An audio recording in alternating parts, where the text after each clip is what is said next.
Original post: cheated on my husband during a very bad spell in our young marriage about 2 years ago. After telling him I had emotionally fallen for someone else, he said he wanted to work it out. I kept the fact that I had slept with someone else a secret and worked hard on our marriage and myself over the last 2 years to much success. We're both very happy. However, the repression and self-hatred was getting out of control, and after a suicide attempt, I admitted to my husband recently that the affair was also physical. He's forgiven me and wants to move on.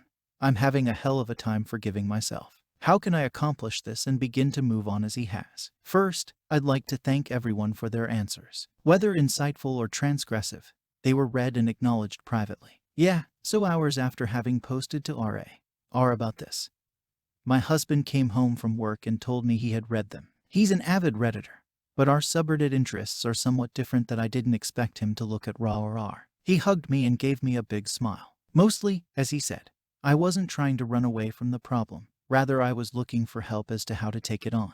And that meant a lot to him. As of then, I never wanted to look back again. It wasn't easy, but I achieved it. I forgave myself and am moving on. So I began talking about my feelings, my day, but mostly, why I love him. Every day I tell him why I like him and why I'm lucky to have him. And he never grows tired of it. If anything, it's boosted his confidence and performance at work and, other areas. In turn, he's begun speaking to me. He tells me thoughts and opinions without the fear of my now lessened oversensitivity. He's not done much of this before, and while great, it certainly has us butting heads. Because my confidence is growing, too. I began with dressing myself up a bit every day, even if I didn't go out. Then I added making the bed. Then I added Khan Academy vids, Project Euler problems to boost my confidence and my intelligence. Then it kinda grew from there. Since our confidences have shot up for both of us, so has conflict. However, we both knew it's part of a growth process. He's now more vocal with his needs, and now I stand up for myself. A large amount of the issues that have plagued us from the very beginning of our relationship have been talked about and resolved. We're also beginning to speak in each other's language of love. His being touch, action, mine being talk, gifts. It's working out wonderfully. I'm currently looking for work in SF as I'm finished my paperwork for graduation. College is over. Yay. Hubs is looking at some major positive developments at work, and we're becoming more socially active. I had no idea our friends missed us. We both give credit to our increasingly ideal home life. We're making it happen, and it's great. To those who find themselves in a similar situation as I was, if you're truly sorry for your actions, and you say you're willing to do anything because you love this person with everything you've got, do it. Change for the better.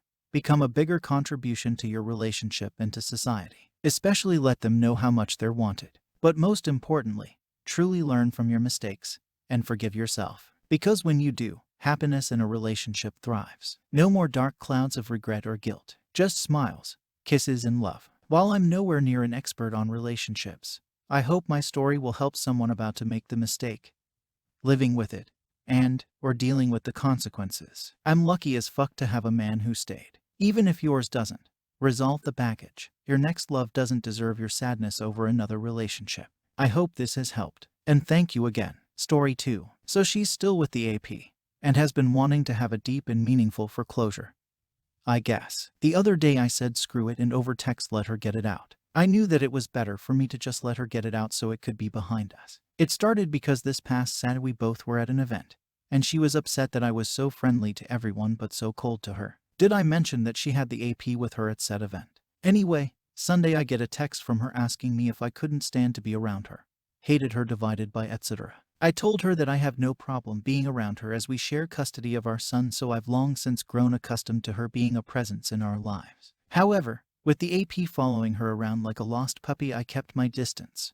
Probably more so than I would have if he had not been there. She then goes on these long messages about how she wishes she had gone about things differently, that she was selfish with what she did, and all this stuff, basically telling me that she regrets the way she went about things. Thing is, I don't think she regrets it because of the pain she caused me. No, she regrets it because now she is stuck with her AP, who is 14 years her junior and has to somehow decide if she will marry him before the end of the year or else his visa expires and he goes back home. I think she misses the stability that I provided, and now with the AP her future is uncertain.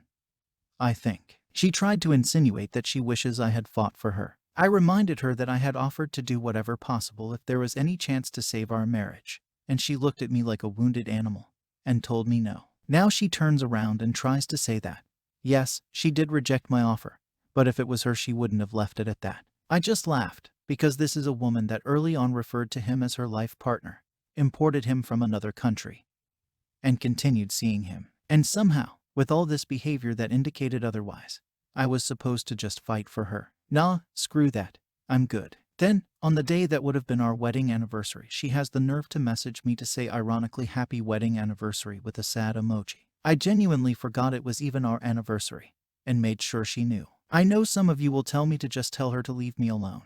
But for now I just let her get it out and go through the canned response of telling her that we can't change the past and need to just focus on being good co-parents. There was a time when the thought of her doing this would have seemed poetic. I thought that when the fog lifted, and she saw the error of her ways, I would feel good to see her laying these breadcrumbs of her unhappiness and what surely is her trying to find a way to weasel her way back into my life. But I know that it doesn't change that this all happened, that I can never fully trust her, and that this was all for nothing if, as it appears, her relationship with the AP is not panning out as she had hoped. I kind of feel for her as this is a person I cared for, and she has messed up her life so badly. If not for the fact that our son is in the picture, I would not care an iota.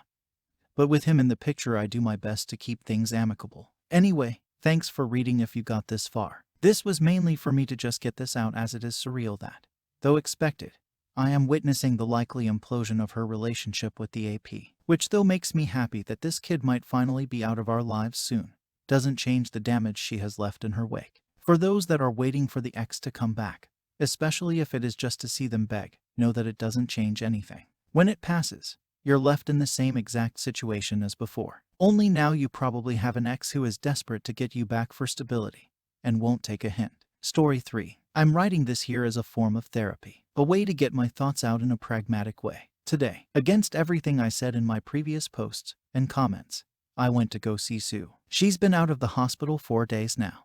And believe it or not, it was Nina who convinced me I need to see her. She said the only way I'd let go of the contempt I feel for her is to see her one last time, in her weakened state. So around 6 p.m., I called her for the first time since I served her. Her hello wasn't the bright and bubbly hello I'd know for over 2 decades. Her voice was hoarse and weak. The moment she heard my voice, she immediately began crying. Took almost 3 minutes for her to regain composure enough to talk again. Before she could say anything, I told her I was coming to see her by 8 p.m. And she agreed. It's about an hour and a half from Coopus City, where my new apartment is, to my old home.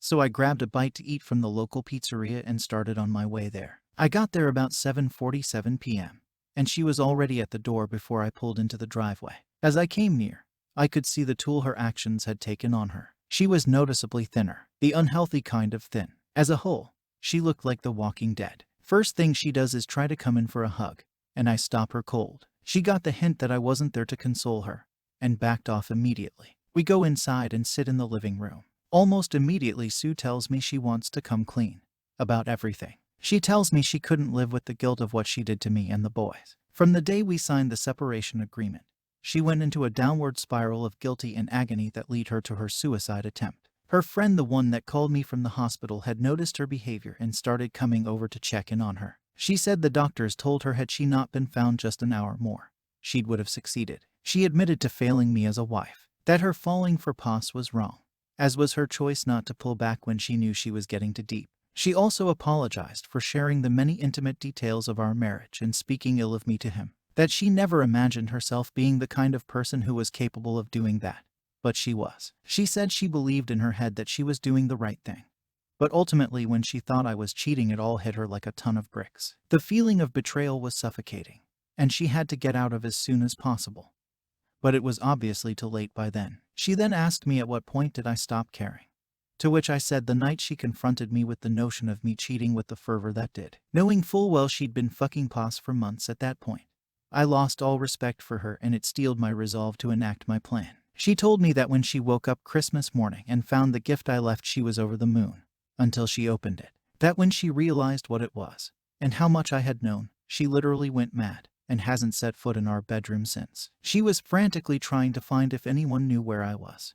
But when she went on FB to ask, she started getting thrashed by friends and family about what she had done, but had no idea how everyone knew so fast. That's when I told her about the other binders. The look of shock on her face was priceless. It all dawned her that I did this to her. Everything she's gone through, her friends turning on her family shaming her, and yes, even her losing her job was my doing. She just fell silent and shut down after that. I took the time to go use the bathroom then, and it was in shambles. The mirror was broken.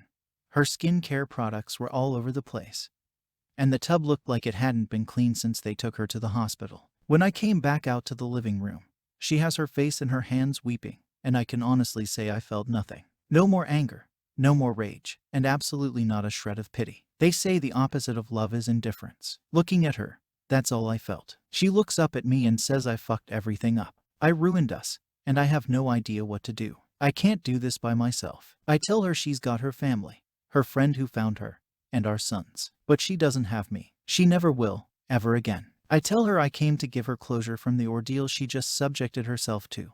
But the moment I walk out that door, I'm never looking back. So the topic of pos comes up not long after. She tells me he reached out to her 2 days ago.